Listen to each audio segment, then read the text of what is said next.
With permission, Mr. Speaker, I would like to make a statement.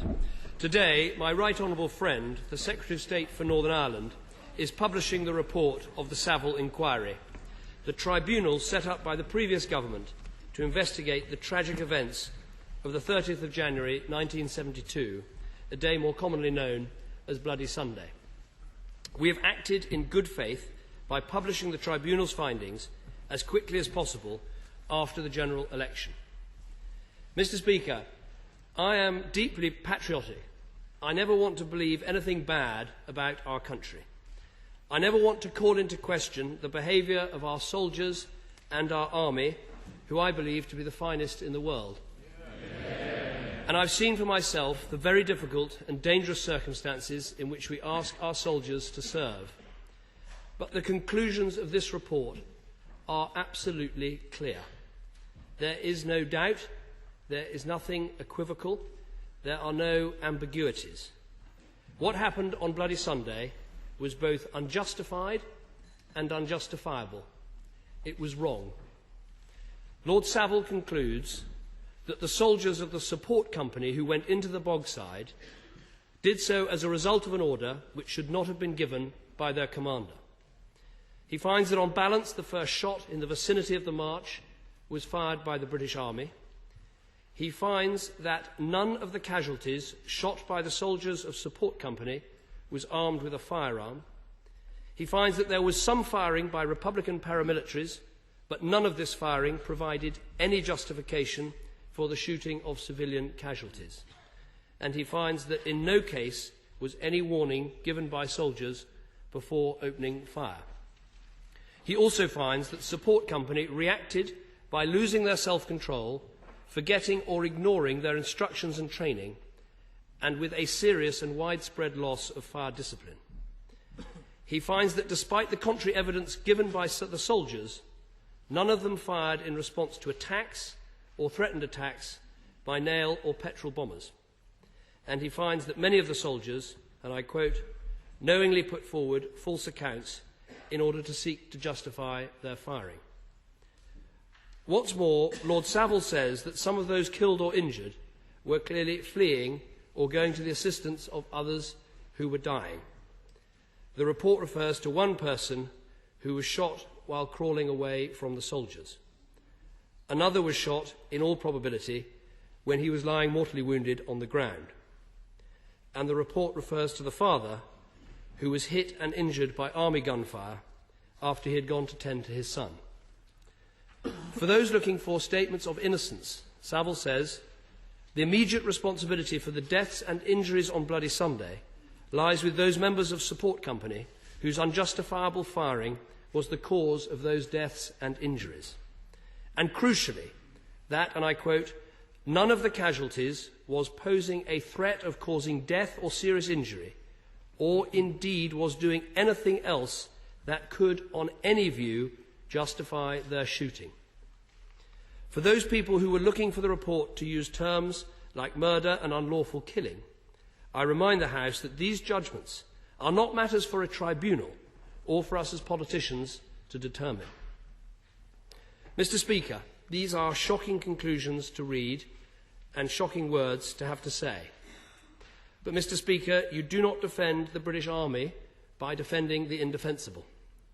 We do not honour all those who've served with such distinction in keeping the peace and upholding the rule of law in Northern Ireland by hiding from the truth. So there is no point in trying to soften or equivocate what is in this report. It is clear from the Tribunal's authoritative conclusions that the events of Bloody Sunday were in no way justified. I know that some people wonder whether nearly 40 years on from an event, a Prime Minister needs to issue an apology. For someone of my generation, Bloody Sunday and the early 1970s are something we feel we have learnt about rather than lived through. But what happened should never, ever have happened. The families of those who died should not have had to live with the pain and the hurt of that day and with a lifetime of loss. Some members of our armed forces acted wrongly. The government is ultimately responsible for the conduct of the armed forces, and for that, on behalf of the government, indeed on behalf of our country, I am deeply sorry. Mr. Speaker, just as this report is clear that the actions of that day were unjustifiable, so too is it clear in some of its other findings. Those looking for premeditation, those looking for a plan, those even looking for a conspiracy involving senior politicians or senior members of the armed forces, they will not find it in this report. Indeed, Lord Saville finds no evidence that the events of Bloody Sunday were premeditated. He concludes that the United Kingdom and Northern Ireland governments and the army neither tolerated nor encouraged the use of unjustified lethal force. He makes no suggestion of a government cover-up, and Lord Saville credits the UK government with working towards a peaceful political settlement in Northern Ireland.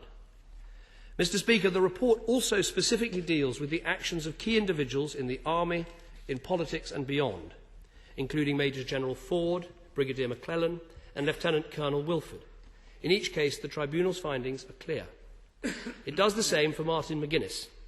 It specifically finds he was present and probably armed with a submachine gun, but it concludes, and I quote, "We are sure that he did not engage in any activity that provided any of the soldiers with any justification for opening fire."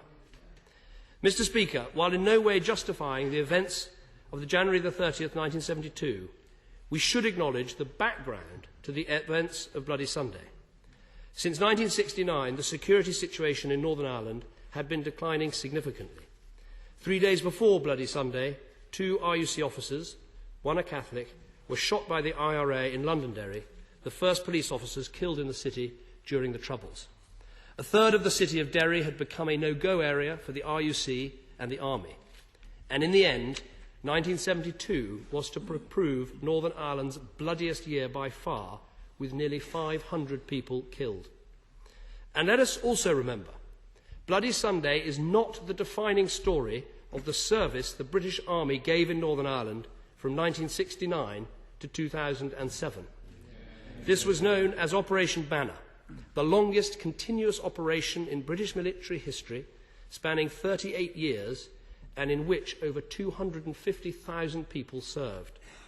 Our armed forces displayed enormous courage and professionalism in upholding democracy and the rule of law in Northern Ireland.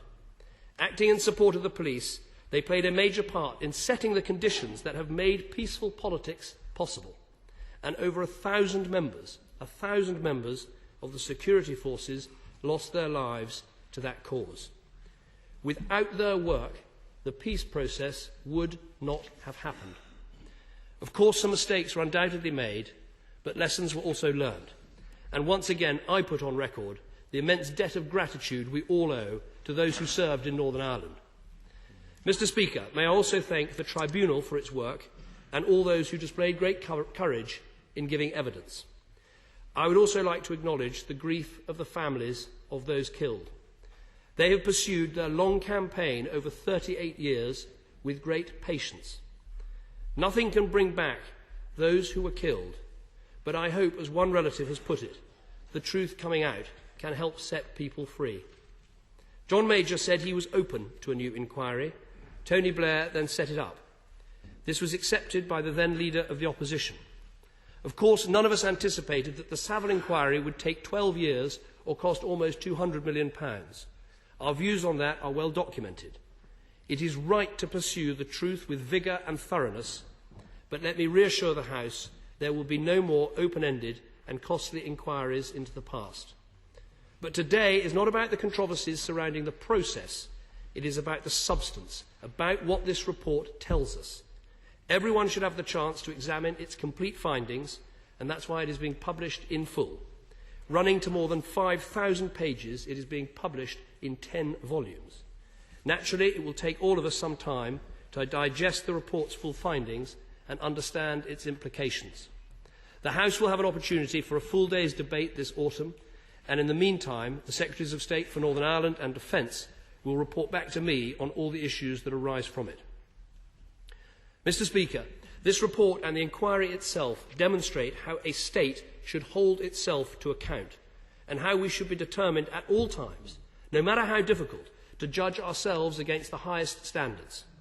Openness and frankness about the past, however painful, they do not make us weaker, they make us stronger. That's one of the things that differentiates us from the terrorists. We should never forget that over 3,500 people from every community lost their lives in Northern Ireland, the overwhelming majority killed by terrorists. There were many terrible atrocities. Politically motivated violence was never justified, whichever side it came from. And it can never be justified by those criminal gangs that today want to drag Northern Ireland back to its bitter and bloody past. And no government I lead will ever put those who fight to defend democracy on an equal footing with those who continue to seek to destroy it. But neither will we hide from the truth that confronts us today. In the words of Lord Saville, what happened on Bloody Sunday strengthened the provisional IRA, increased nationalist resentment and hostility towards the army, and exacerbated the violent conflict of the years that followed. Bloody Sunday was a tragedy for the bereaved and the wounded, and a catastrophe for the people of Northern Ireland. Those are words we cannot and must not ignore. But I hope what this report can also do is mark the moment when we come together in this House and in the communities we represent, come together to acknowledge our shared history, even where it divides us, and come together to close this painful chapter on Northern Ireland's troubled past. That is not to say we must ever forget or dismiss the past, but we must also move on.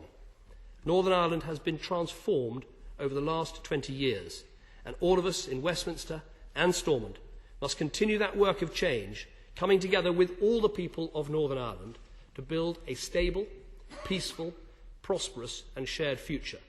And it is with that determination that I commend this statement to the House.